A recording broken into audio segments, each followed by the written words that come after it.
in my lane fast, call it high speed. I've been working hard, yeah, I've been working nightly. If you think you'll win, nah, likely. I be taking shots, yeah, cold-blooded, icy. Watching numbers grow is what I call sightseeing. In the front row, run it up when they hype me. The following grows, they know how to ignite me. Call me CEO, I've been running right, see.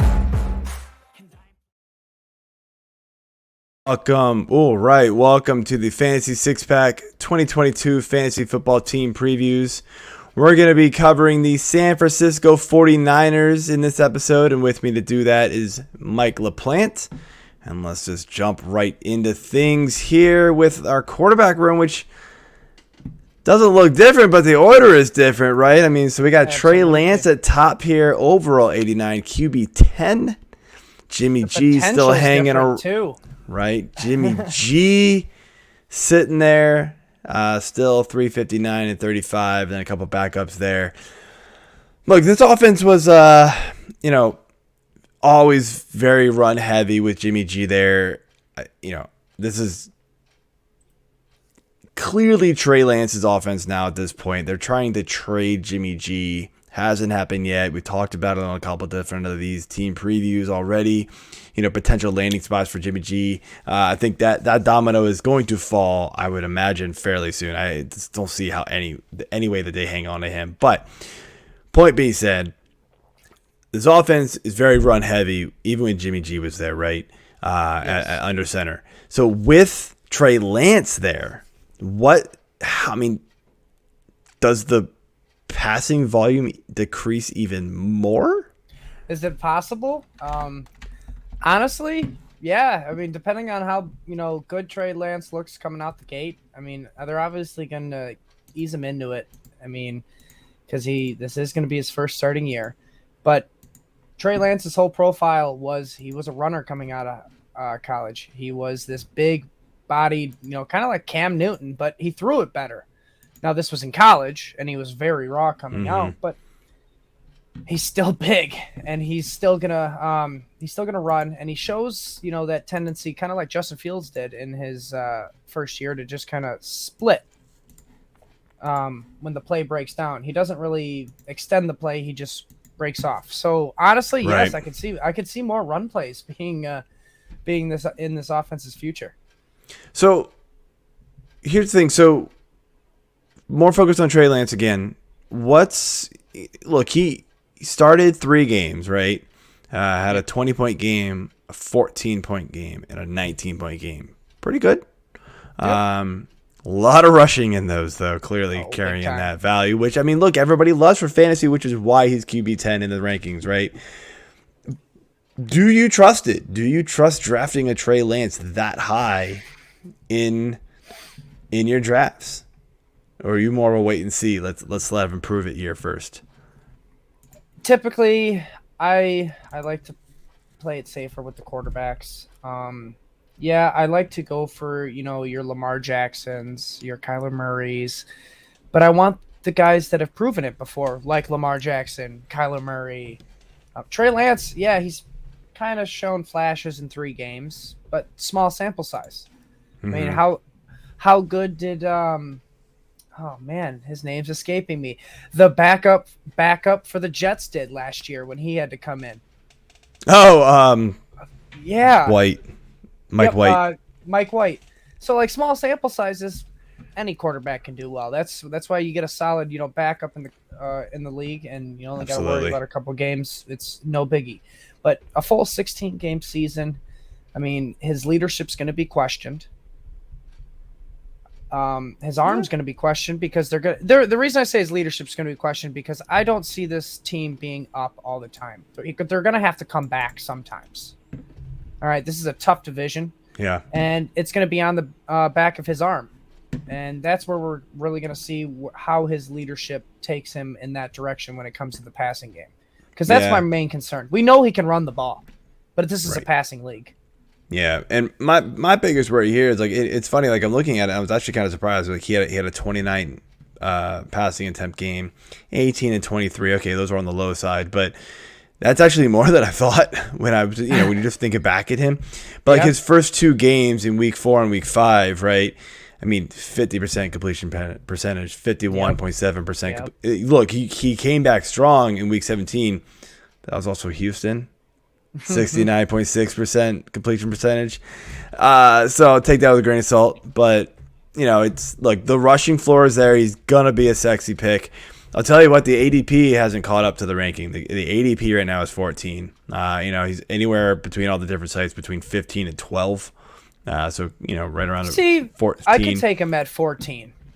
I don't know if I'm taking him at 10, though. I think that if it's you who've ranked this or if it's, somewhere else. This is just everybody. I'll tell you, I actually don't have my exact rankings pulled up. I do like Trey Lance. I will probably have him on a few teams. I won't go all in on him. I know people that are just like bonkers for him. I can't do it. My ranking of him is actually QB 13. So I'm down there. So I am down there. I'm right there at fringe QB1 with him because he has gobs of potential to be a QB1. Yeah. But it's the floor that gets him to, that high QB2, low QB1. Yeah, I mean, fantasy six-pack in general here is QB 11 through QB 14. One person has them all the way at QB 18. So that's... I'm gonna have to. Hey, to each his own, right? So, all right, let's move on here to the running backs, which is always a strong point for this team. We got Elijah Mitchell, Trey Sermon, Tyrion Davis-Price, Jeff Wilson still there, Jermichael Hasty still there. And we got the Hughes Jack, right? I mean, so this has always been an offense that the running game has been strong. Whoever's kind of the starting back for that week seems to be really, really good, right? Oh, yeah. So it's a matter of who's going to stay healthy enough for this team to be the guy, and that's always been the problem, right? But it feels like Elijah Mitchell is the guy this year. Do you trust him to return the value? Because it seems like in years past, whoever was the guy wasn't the guy. It was like Jermichael Hasty, like it was the last guy. But what's your thoughts there? Do I trust Elijah Mitchell? No. Do I trust that the 49ers believe he's the guy? Yeah, I think that they want him to be the guy. They got themselves a gem in the late rounds of last year's draft. He's really good. It's just his only issue is staying on the field. If he can stay on the field, though, the 49ers want him to be the lead back. But we also know what a lead back in the 49ers, Kyle Shanahan run offense looks like. It's about 15 carries, and then he gets involved in the passing game, and then you got two other running backs taking about 5 carries. But do I trust him to be consistent week in and week out? If he's on the field, yes, but I just can't trust the health of Elijah Mitchell. And technically, this whole offense, man, this whole team just is plagued with injuries usually. Yeah, it feels that way. They're definitely weird. I don't know. I like Mitchell. Like, I'm not. In years past, you always had kind of other guys behind him that I'm going like, ooh. I mean, he's it. Do we really care about Jeff Wilson anymore? I feel like he stepped in for Mitchell a few times. He's just a guy last year, and he wasn't. Hasty was kind of the same way. I mean, maybe there's still something there with Trey Sermon. I'm not really sure. We just didn't see enough of him last year. Everything I've heard about him, they already regret taking him last year. From what I've heard. I think they did immediately as soon as they saw Mitchell in camp. It felt like they regretted taking him. If you're gonna take any guy, late in the draft, I really think your best bet's probably the rookie. Yeah. And they're going around the same ADP at least. Yeah, it's pretty close in ADPs there, or in ranking there at least. I don't know about the ADP. I didn't look that up, but look, I gotta always give credit to our boy Jeff Lambert, and hopefully, and I'll make sure he watches this. He told me a few years ago, because he always comes on for like the San Francisco or the NFC West show that we do, the Fantasy Six Pack Hour. He always says, never draft the first running back for the 49ers. Always draft the last one. Just take the last guy that's on the board.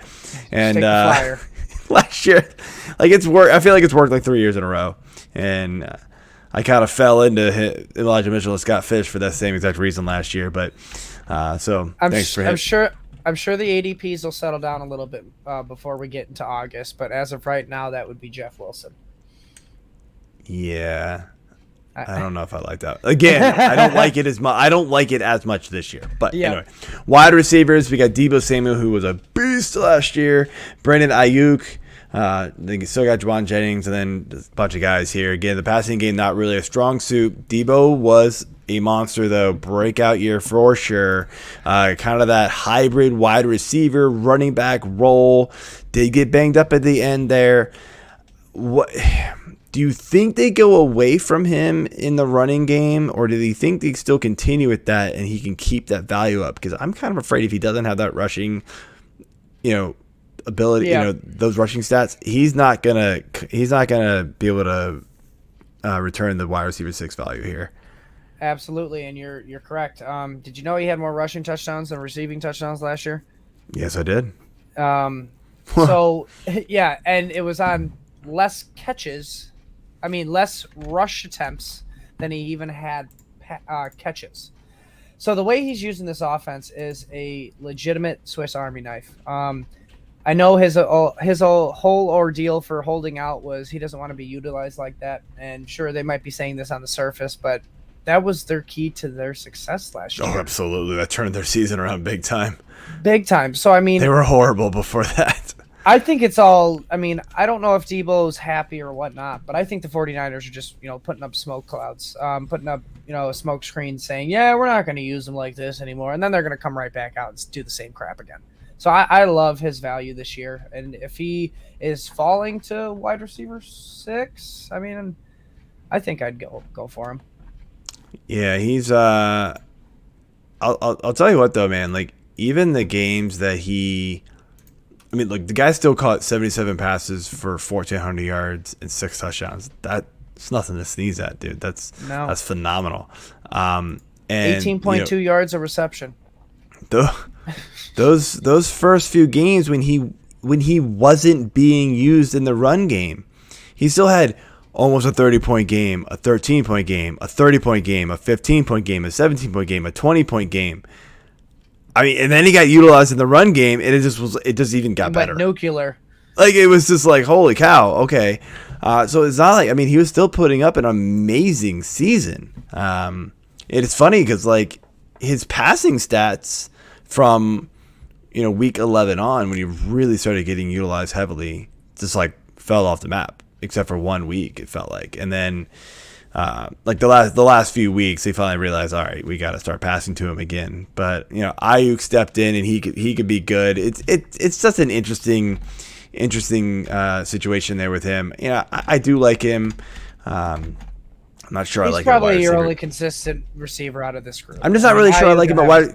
I'm not really sure I like him at wide receiver 6 though, because I'm not sure that they keep him in the running game. I do think they're going to own up to that, at least somewhat, right? And then somewhat, yes. If you have Trey Lance there, like, where's the passing coming from? Like, do we trust it enough? I'm not sure we do. So let's finish off here with the tight ends quickly. George Kittle is the guy. Big thing with him always is, can he stay on the field? When he's on the field, he's a beast. Do you buy him at tight end 4, overall 50, knowing that he's probably going to miss a few games, and you just kind of take that risk with him, or are you off and you're going to take somebody later? This is a guy that when he's in the game explodes. He's kind of like that Christian McCaffrey type of player. He's going to miss a lot of games. That's just the way he plays. But man, when he's in, he's going to explode onto the field and into the end zone. So at tight end 4, this will probably be the best value you're ever going to get Kittle again. Because look at it this way. Worst case scenario, Trey Lance doesn't do very well. Niners probably got to make some move for a different quarterback to actually get their weapons involved, and then George Kittle has a better quarterback. Or best case scenario, Trey Lance is a stud. George Kittle's even going to be better. Yeah, I'm not sure they could find another quarterback mid-season though, because I don't think he's going to be there, and their backups aren't going to be good enough. I think they're just going to have to stick with Trey Lance. No, I meant more like in the off season, because possibly first round picks. They're going to have to be making some sort of a move. Absolutely. So, all right, that is it for the San Francisco 49ers. I want to thank you for tuning in and watching. Thank you again. Leave those comments, hit that subscribe button, those like buttons. We appreciate it. We love hearing from you, and check out the rest of